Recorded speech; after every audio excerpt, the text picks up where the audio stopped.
Hey y'all, it's the NFT Roundtable, a podcast produced by Black NFT Art. It's Thursday, April 22nd, 2021, and today I'm talking to Jeff Ostler, CEO and founder of Sing, an NFT platform.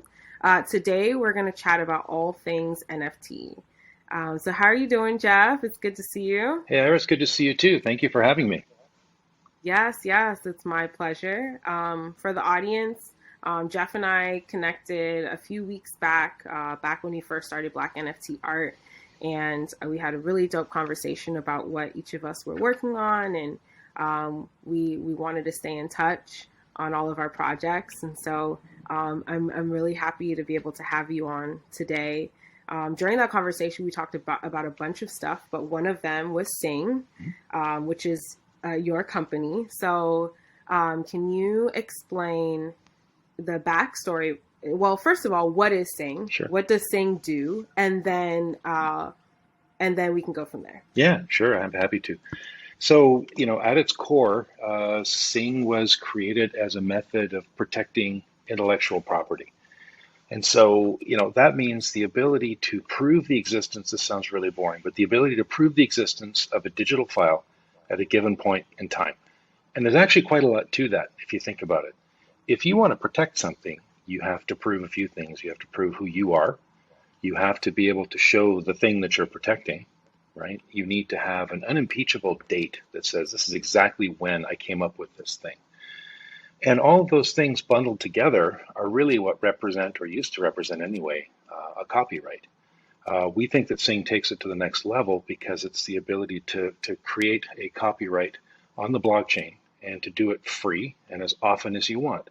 So you can protect all kinds of different versions of things. So really Sing was started around protecting, this background intellectual property that all creators have and to help them to collaborate. So that's really the genesis of the company. We started it about 3 years ago.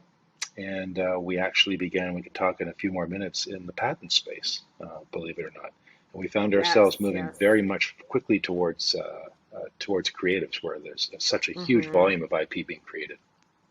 So for the patent work, how did you discover a problem within the patent world that you wanted to solve? Yeah, so I've been doing startups for, I guess, well, a lot of years now, maybe 15 years, something like that.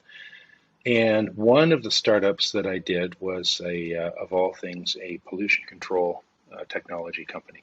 And it was really interesting, sort of science fiction at the time stuff. And we wound up getting, I think, something like 150 issued US patents by the end of my time there. So an awful lot. hmm So I'm not an IP attorney or anything like that. I'm a marketing guy, but I got a front row center seat to what the invention process was like. I was even involved in some of those meetings. And it's this weird combination of needing to be able to collaborate freely, to be in an environment of trust with a group of other people, and just kind of build and come up with ideas and put them up on the whiteboard and to feel completely safe and able to do that stuff. But at the same time, there's this really important need to be able to document exactly who said what when. And those two hmm things are kind of opposite, right? Either we're trusting each other and we're just collaborating and having fun and building something, or we're passing pieces of paper back and forth across the desk and signing NDAs. And that is not in the spirit of collaboration. So we tried to come up with a way to allow both of those things to happen simultaneously by using your smartphone to grab a quick picture or a voice note or say, I'm here with Iris today and we're inventing this thing and she said this and I said this, right? And be able to track that stuff and to assign a date stamp to it. And so it really was the equivalent of lab books, if you will, in an engineering or in a patent environment. And that sort of grew into this way of easily protecting IP for patents, and then we moved towards creatives after that. Okay, so at that time, um, did you know what NFT? How did you find your way to the Yeah, NFT technology? yeah. So I didn't. Our lead developer, who is actually the head architect on all of Sing's stuff, has been deeply hmm involved in blockchain since there was, blockchain. Really, he read the Satoshi white paper back in, I guess it was 2013, and that's all he's done ever since. And he got very much involved with Ethereum as soon as it came out. And so it was John who determined that you need to have this envelope, right? This unit of protection of IP into which those things I mentioned before go. The date stamp, who you are, the hash of what the object is, the piece of art, whatever it happens to be. All of that stuff goes into a token. And the really boring name of that is an ERC721 Ethereum Mm-hmm. token. And the cool thing about an ERC721 is it's unique, right? You can prove it's unique. No two can Mm-hmm. ever be alike. And he determined that was the best place to store this because it was easy and fast. It was cheap, and it was something that was going to be archival. It would last forever. You could show your grandchildren an ERC721, and it would be every bit as valid as it is today. So it was a great way Mm-hmm. to store IP. Well, that's an NFT. Mm-hmm. And Okay. So ERC, say it again. ERC721. Right. And then you said that's Ethereum. That's correct. So are they the same thing? What's the difference between an ERC Yeah. 721 hmm and ETH that I may buy in order Okay, to yeah, purchase a NFT? good question.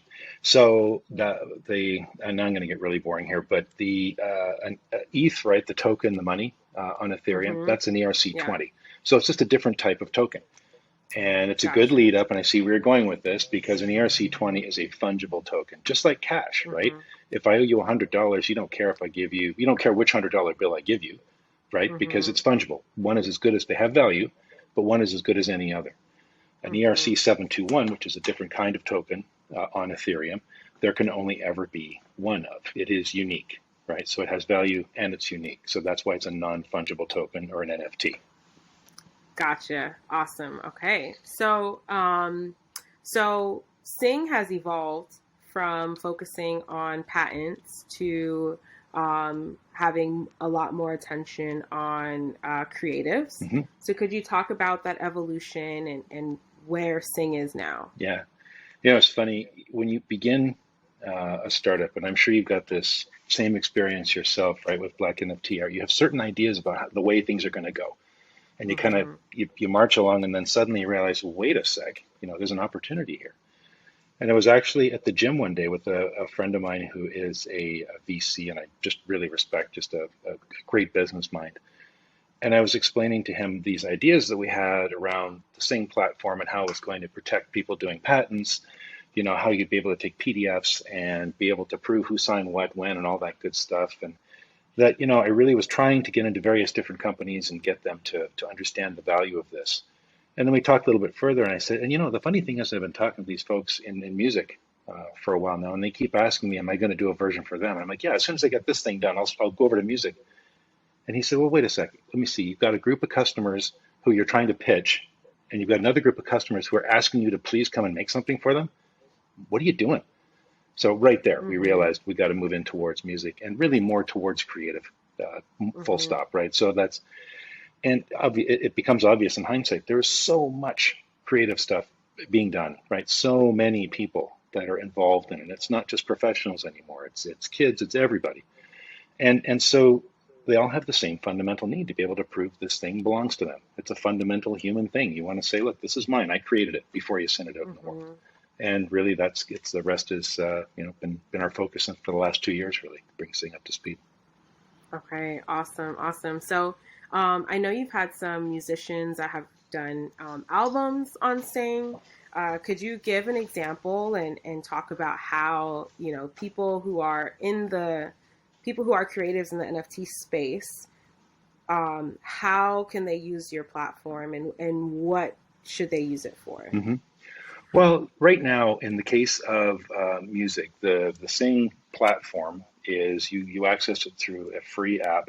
It's iOS only right now. We're working on Android. That's a very quick follow Mm-hmm. app that allows you to, if you can snap a photograph or if you can upload a file, and it could be music file, it could be a JPEG, a still, it could be video, whatever it is that you want. As long as you can put something on your phone, you can make an NFT and you can do it easily. You don't have to have any crypto knowledge whatsoever. And as I say, the file format is NFT. So that part of it's really, really easy.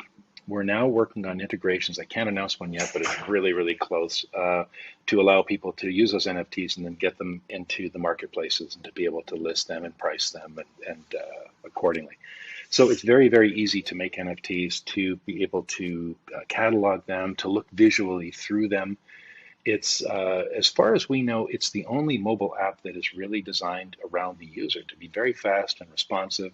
And it's not something that you have to have, as I say, a lot of crypto knowledge and go onto a website and in order to be able Mm-hmm. to access your NFTs and create them as you do now. So it's really easy. Our chief product officer is a guy by the name of Rain Maida, and he's the lead singer for a really big band called Our Lady Peace. And Rain was the one who actually designed the product around creators and what their needs would be, how they would want to share and collaborate, and things like splits and all of that kind of stuff. He is actually planning to release one of the tracks of their upcoming next album called Spiritual Machines 2 on the same platform exclusively as an NFT. And for Mm-hmm. him, the experiment really is around engaging directly with his fans. They have a lot of fans, obviously, and they've got a label and they've got managers and all that music industry stuff that I don't understand all that well, but there's a lot of people between him and his fans.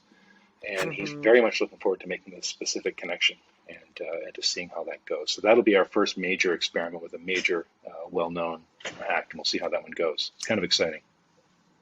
Yeah, so if for our users, our listeners, what's the web address? Yeah, so the best way to get the app and to have a look at it is just go to sing.link. So sing just the way it's spelled, or sound, SING dot link, LINK. Sing.link. And you can Okay, click a button and cool. you can download the app from there. And there's no web app, right? It's just on your phone. It's just on iPhone right now. Yeah, it's a downloadable app. Takes you right to the App Store. You just use your email address, and we actually wind up creating for you in the background an Ethereum wallet, and then you go from there and create your own NFTs.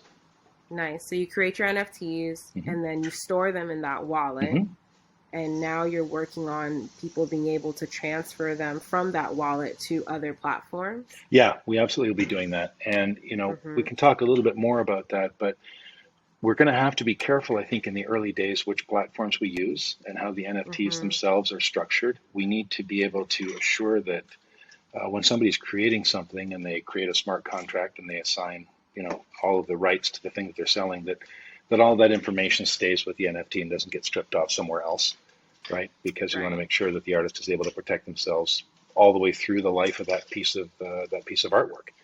And so, Right. yeah, we'll be running that very closely. But I think you're going to see new NFT standards and best practices beginning to emerge. So we'll be following those. Mm-hmm. We want to be as open as we possibly can be, while protecting the interests of the creative owner. Does the work involve collaborating with some of these other platforms, like reaching out to them, working with their engineers and things like that? hmm Yeah, one of the Yeah. fun things about crypto and blockchain in general right now is that it's such an explosive space that everybody's in the mode of collaborating. People are Mm-hmm. less thinking in terms of protecting their turf or competition, and much more thinking about how can we work together and be open and build cool stuff.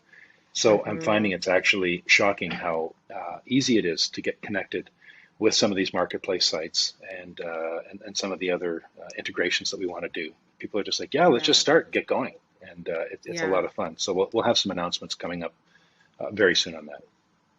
Awesome. That's super exciting. Yeah. So for we've talked about music and art, we've talked about patents, but there are some other use cases. For example, someone sold a house with an NFT, with an NFT artwork, Mhm.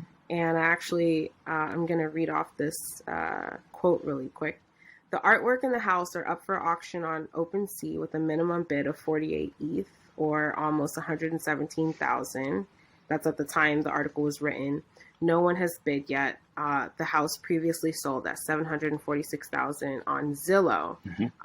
and it looks like the house is in Thousand Oaks, California, and the NFT is a psychedelic flavored video of the house.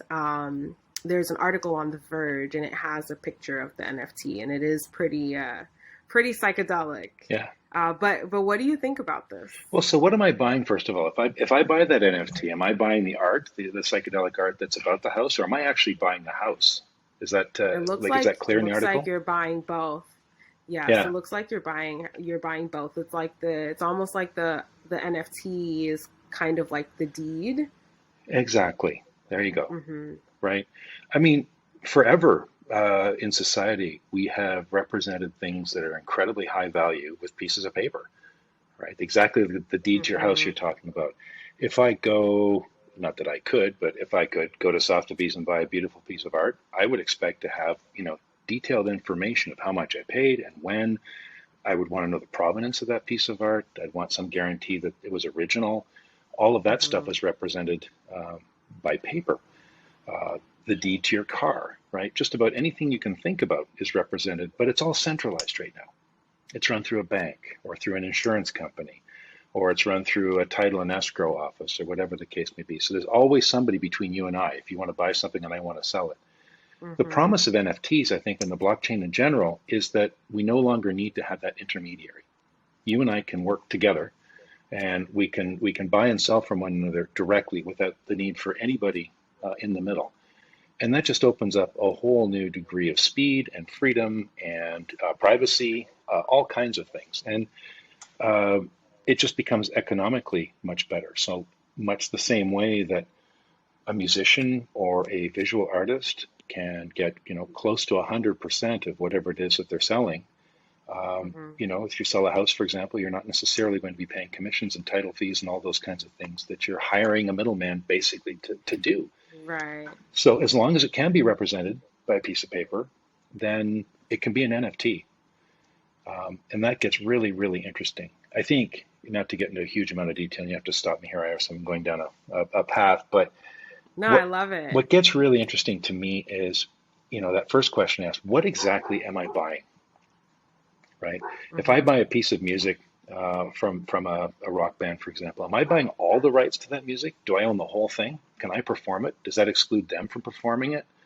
These are all questions that buyers should be asking and sellers should be making clear. And I think this is equally applicable to visual art, that, to be able to demonstrate clearly what it is that you're selling, the rights that you retain. Is it one of many? Is it one of one? Are you giving the whole thing away?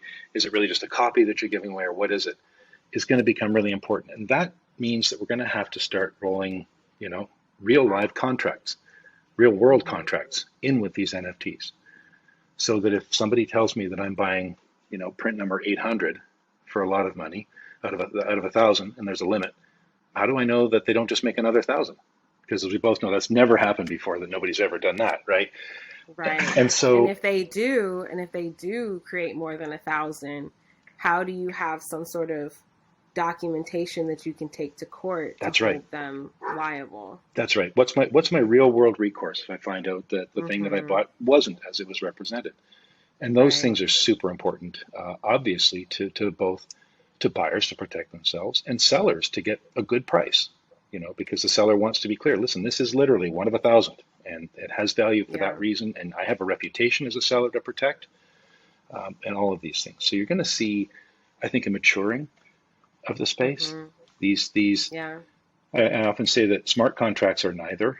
They're little snippets of code that go along with the NFT that can sort of indicate how things get paid, but they're not contracts because they're not between two people. Right? They don't have consideration and that sort of thing, and they're not particularly smart. They're just sort of dumb pieces of code that you know that auto execute. So I think we need to have some real world contracts that go along with these things. So we'll see what Yeah. happens. Yeah. It's so interesting. It's like what I find super interesting about the blockchain space is that so much of the conversation is about removing the middleman Hmm. and removing these institutions and being able to exchange and interact quicker, more effectively without all this red tape. But there is some protection that these institutions provide, Yes. right? So yeah, I'm really curious to see how we can find some sort of middle ground, Hmm. right, where I can still transfer money to someone within seconds Hmm. or minutes, right, using Ethereum, but also have protection if that person somehow, bamboozled me into sending them something that and they didn't hold up their end of the agreement, Yeah. right? Yeah. Um, Absolutely. You know, I think, as I have said from the beginning, I'm like the least creative person you'd ever want to meet. at least from an artistic standpoint. I can't sing and I certainly can't draw to save my life, but I've always been around creative people and I love working with them. And Mm-hmm. I sort of watch this process, especially when there's any degree of success, that it's not just middlemen, there's gatekeepers, right? And they're gatekeepers in all of these businesses. In the music industry, you have to sign with a label and you have to hit a certain level before that label is going to sign you. And the gatekeepers not only serve the function of determining who's going to be successful and isn't, and I would imagine in the art world that has to do with galleries, right? And various highly influential people who are either going to look at your art or they're not, and they're going to be sort of they're going to anoint you as being somebody who's successful or not successful. And I think NFTs hold the promise of eliminating that. That Mm-hmm. that the artist will be able to reach her or his own, um, you know, direct consumers, the people who love their work more than anybody else, and to be able to get that feedback without, you know, um, without having this arbitration in the middle. I think Mm-hmm. potentially they could be more creative. They could be more experimental. Oh, that didn't work. Mm-hmm. Or look at this. Mm-hmm. Who would have thought? I always had a suspicion that would work, and I could never sell it to anybody because they didn't think they could sell it in turn. But I did it, and people love it. And I Mm-hmm. can't think, I mean, of anything better for both people who love art and people who create art than to be able to have that direct connection. I'm not saying it's going to make life easy. I'm sure people will put things Yeah. out there and they're going to be rejected and nobody's going to want it, right? But other things are Yeah. going to take off. And I just really like that idea. I also I like, would oh, go ahead, sorry, I would please. push back against that a little bit Yeah. because I think that the ability for artists, creatives, people in general to be able to sell their work, their creations, etc., directly to the public, I think is really important. But I think there's also a level of uh, organization Hmm. that institutions or even like galleries, for example, provide Hmm. that make it so that, let's say I'm somebody who wants to buy art and I don't have necessarily the time Hmm. to go through hundreds or thousands of people's artwork on a day-to-day basis trying to find what I like, Right. right? Right. Sometimes it helps to have a magazine or a newsletter or a brand or, that kind of filters through for you and helps you connect Hmm. to people that are in line with like what you're looking for. And so I think there's a lot of room for curation. Yes. The same way that galleries curate, but in a new way that's less oppressive Hmm. and more collaborative, right? Yeah. And I think that's part of the kind of work that I'm involved in, and that I'm hoping to see other more people get involved in as well, because a lot of these artists, they do need help Hmm. getting themselves out there. They do need help um, managing for example, like the influx of opportunity that might be coming to them. They need help managing those communications Hmm. because the more opportunities the more time they have to do their art, the more opportunities they can take advantage of. The Hmm. more opportunities they can take advantage of, the more attention they'll ultimately get, Hmm. right? So yeah, it's Yeah, I think you're interesting. right. Look, curation is always going to be an important part of anything. Not to mention there's simple, pure practicalities of just putting anything up there and you don't have control over what people are seeing. That can get to a pretty scary place pretty quickly too. I think what I Mm-hmm. like about what I know you're doing, and I think where the technology can take us, is that you can curate on a much bigger scale, a lot more things. You can involve the artists themselves in the curation process, right? It becomes Yes. a much more democratic kind of thing, and yet, right, you Mm-hmm. can you can have this ability to find the stuff that to tie certain categories of art to certain types of people who appreciate it, to certain types of buyers, right, and really make a difference. So I do agree that technology can Mm-hmm. can allow for that, and for different kinds of connections that maybe otherwise couldn't be made, and much less expensively, by the way, right? So you can Mm-hmm. do more of it and more efficiently because of technology. Mm-hmm. Yeah. So speaking of art and artists uh, who are able to make art that grows in value and grows in attention, right? So we have our Beeples, right, and Mhm, our Blows and people like that that are kind of like shooting off into the stratosphere. But they didn't start there, mhm, right? There was a process of them evolving to that point. But now some people are saying that the prices of these artworks are getting out of control, mhm. that they're unsustainable, that they're unrealistic, that there's a bubble. Um, that demand is not supply is way higher than demand. I'm curious what you think about this. Hmm. Well, I think, yeah, look, I think that's exactly what you're seeing. That um, there's been cryptocurrency for a number of years now, and a lot of people have become, there's a lot of crypto millionaires, a lot of wealth that's been created.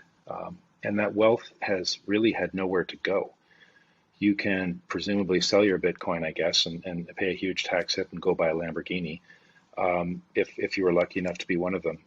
But they don't want to do that. They want to leave it in the crypto space. So there's been all this money and there's been nothing to buy. And so I think you're dealing with a situation where there's an awful lot of pent up demand for very, very few assets. So the first few interesting things that come along, I think, are fetching prices that are unsustainable, call it that. And I think it's temporary. But like so many other technologies, this first big flash, this big thing that you're looking at, is really just the introduction, the way that it sort of bursts onto the scene, and this enthusiasm, right, that you're seeing uh, gets attention, gets people thinking about this space. And to me, it's not something that's sustainable, but it's also not the interesting thing. It's what comes next that becomes a lot more Mm-hmm. interesting. What does this mean to regular people, right? That's not to say that there won't be immense successes, right, in the Mm-hmm. NFT world. And I don't know what those look like. Is it a one-off where you're selling this incredibly valuable single thing? I mean, you've always heard about auctions going off for crazy prices, or will it be Mm-hmm. some new artist who suddenly is able to sell 1,000 prints, and each one of them is for a significant amount of money? I mean, it's Mm-hmm. hard to say. Um, Mm-hmm. so I think it's less about what you're seeing right now with this craziness and more about kind of what it looks like over the next several months, the next couple of years. It gets really, really interesting. Yeah. What do you think is going to happen? Well, I think the NFTs themselves are, as I mentioned before, they're going to be of a higher quality from a, this sounds boring, but from a legal standpoint, right? You're all that stuff that we talked about. I think people are going to do more with them because on Ethereum, these are actually computer programs. You can actually release things like apps that they can be interactive and do all Mm-hmm. kinds of things with the NFT rather than just showing a still visual or motion visual or GIF or something like that. Mm-hmm. They can be games. They can change over time. Um, Mm-hmm. because these NFTs continue to evolve, right? Once I've bought an NFT from you, you can change it over time. You can add to it, right? You Mm-hmm. can do updates. You can give me the next edition. If it's a song, maybe it starts off with you humming a few bars and it goes all the way to a finished work, and I get to participate in that Hmm. because I was an early supporter of your music. You would know much better than I would what the implications are for the art world, but maybe I'm doing a series of some sort, right? Or Mm-hmm. maybe I'm traveling around the world and I'm doing different paintings in different locations, and the NFTs that I've sold, grow accordingly. And Mm-hmm. the folks who got in early are the ones who benefit the most.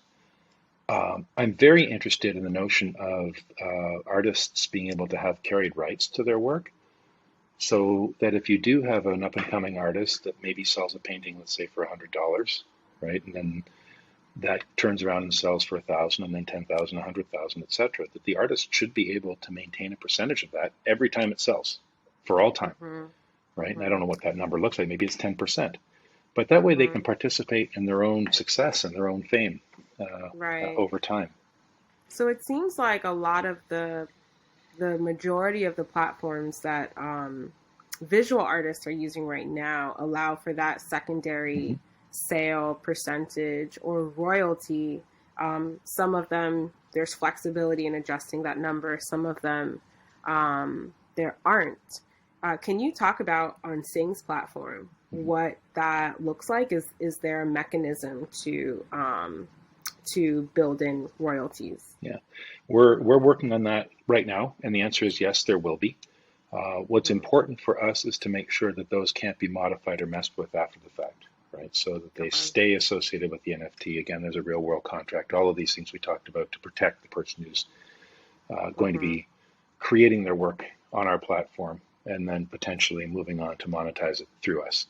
So that's Mm-hmm. why we're going to stay closed for the beginning. We'll be very careful about who we partner with going forward so that we know that those rights can't be stripped or modified or changed and move forward. So that's going to be paramount. We're going to go a little slower perhaps and do it right.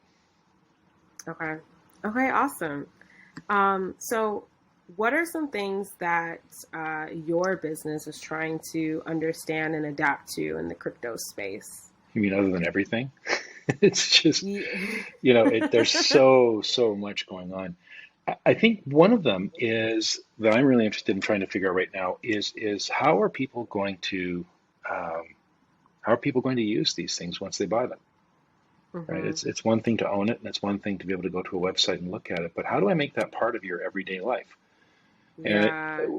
yeah, so we're trying to right now use our own wallet interface, so you can at least I could pull up my phone and I could show you, right, Mm-hmm. what I've purchased or what Mm-hmm. I've created for that matter.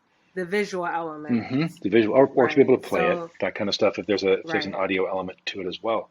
Mm-hmm. Ultimately, I feel like we should be able to sit down over coffee, and I should be able to show you something, and we should be able to exchange it, buy it right there. Mm-hmm. I'll trade you I three of these like for one of that. those, or pay money for it, whatever the case may be. So I think I that's an like important that. thing. I Hmm. like that. Wow. Okay. Well, that's where the Okay. emotional moment occurs, right? When you see something, you have that flash, like I want that. That's Mm-hmm. and you want to be able to make sure that you're present. Any other possession, you can usually sort of have it with you, or you can have it if it's your house, I suppose, whatever those cases may be. So we have to make them tangible.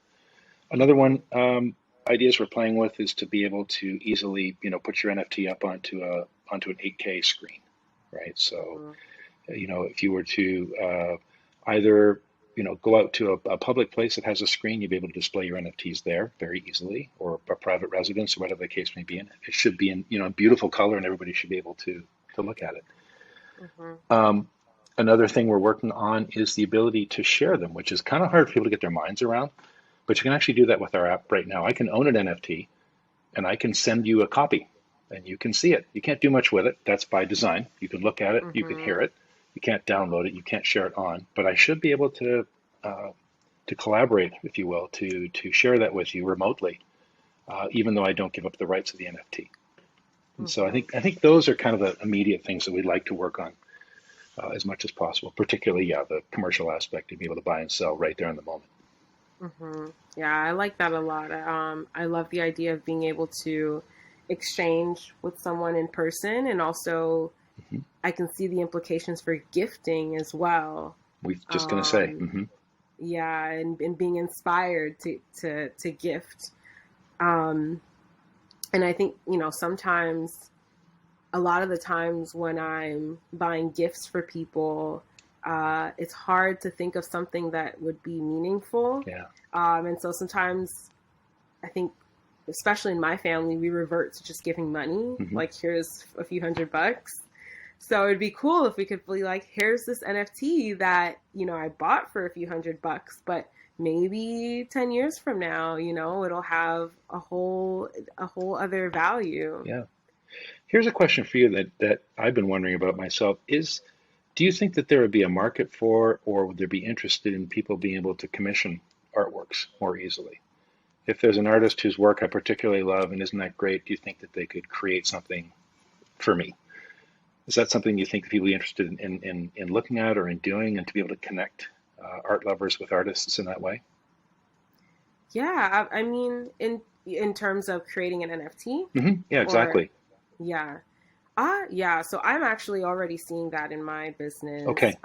We've had people reach out for everything from wanting to work directly with an artist that we work with, to create an NFT. For example, there's a musician that's dropping an album, and they wanted to take the album cover and turn it into a 3D piece, That's and cool. then they're going to drop it on Nifty Gateway as a part of the release of the album. We've also seen um, people who are not necessarily artists, so not a musician per se, but maybe like a public figure, like a model or some like TV figure, maybe from a reality show or something like that, that want to get into NFTs and they want to use them to tell their story. So they're looking for artists to help craft, take their story and communicate it through imagery, Hmm. through NFTs. So yeah, I think that's definitely going to be become more and more common. Yeah, yeah. I just think it just opens up so many possibilities that previously were closed, right? For lots of very, I think it connects people. Hmm. It's going to connect people who would never have heard of one another at all in the past. Like to your point earlier about curation and the ability to connect art with users, I think it's going to be amazing. Yeah, absolutely. I agree. And it's just so cool to see people um, wanting to help these smaller artists who are super, super talented, even more than that, very skilled. Hmm. Um, and traditionally maybe just didn't have access to certain opportunities. And so now's the time to go and connect with those people and work with them and be a part of their story, Hmm. their journey uh, of of people investing in them, the general public being able to actually invest in them. Right. Well, that opens up a whole new area with NFTs as well. We only just touched on it very briefly, but rather than a GoFundMe, you could pre-sell a significant project that you're working on. And maybe right Hmm. now, and I'm sorry, I'm going to illustrate my complete lack of knowledge of the creative process, but maybe right now it's nothing more than a charcoal sketch and a plan that I've got. But I've got 100 people that believe in me, and they'll buy Hmm. that NFT. And having bought Hmm. that, they get to see the next version that I've done, all the way Hmm. through to a finished piece of work. And so it is potentially a way to crowdfund something, but in a tangible way, where the people who are crowdfunding are actually receiving the art and participating with the artist on that journey. To me, that could Hmm. be something that's really interesting and really compelling. Yeah, yeah, the possibilities are so endless. Another concept I was hearing of is instead of, let's say, someone uh, selling like a limited edition, let's say of like 500 NFTs, or let's say doing an auction, Hmm. and it's a one of one and it sells for 1 million. Instead of that price being the value of it being 1 million because of that one sale, instead maybe you have something similar to an IPO, Hmm.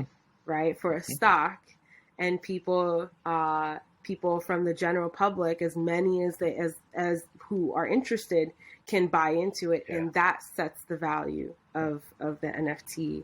But yeah, it's just I've heard of like people making 250,000, 300,000 NFTs of a song, and Hmm. so instead of you going and buying the song on iTunes, or listening to it on Spotify. Instead, you may be one of 300,000 people who just own this song. Yeah.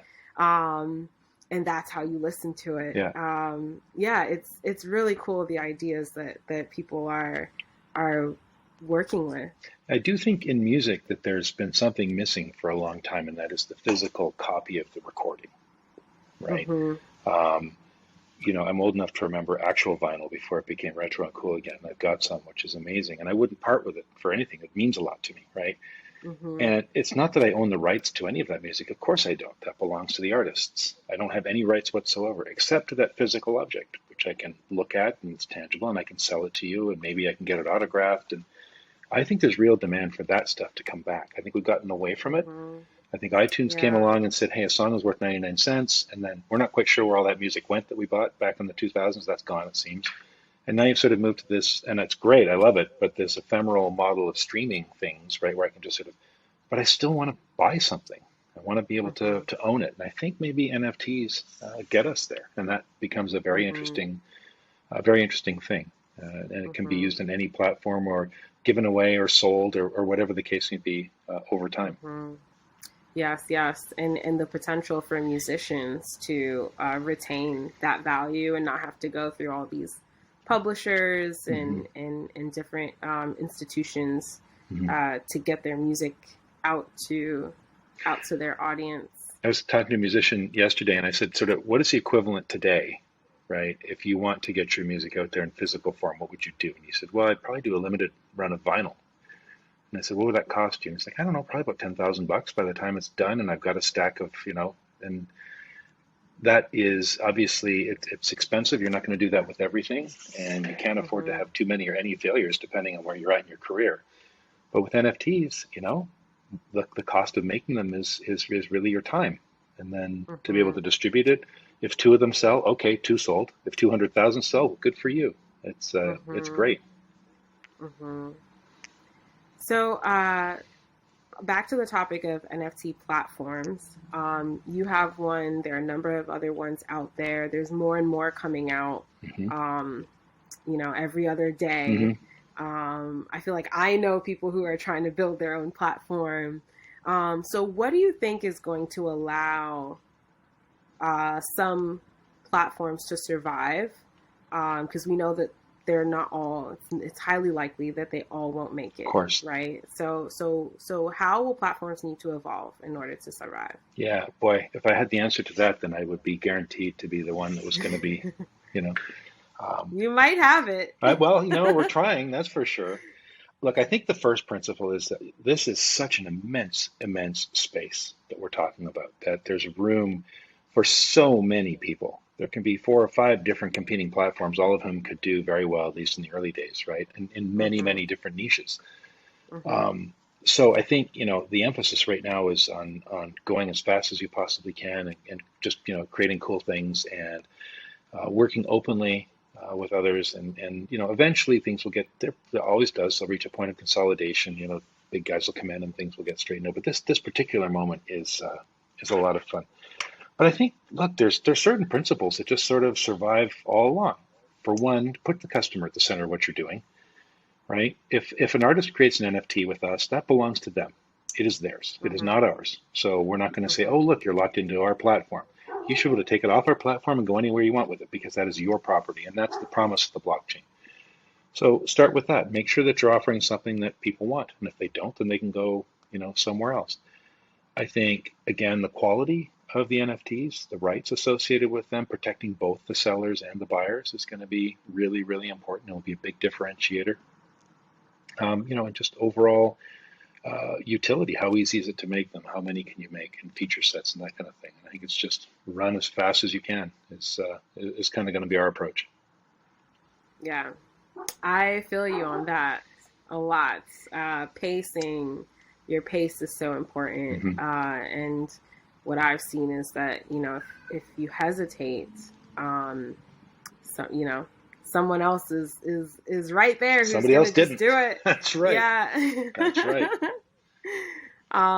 So one more time before we wrap up, how can people find Sing again? Just one more time for the audience. Well, it's a free app and it's available, unfortunately right now only on iOS, but working hard on getting to Android eventually. But just go to sing.link, just like it sounds, sing.link.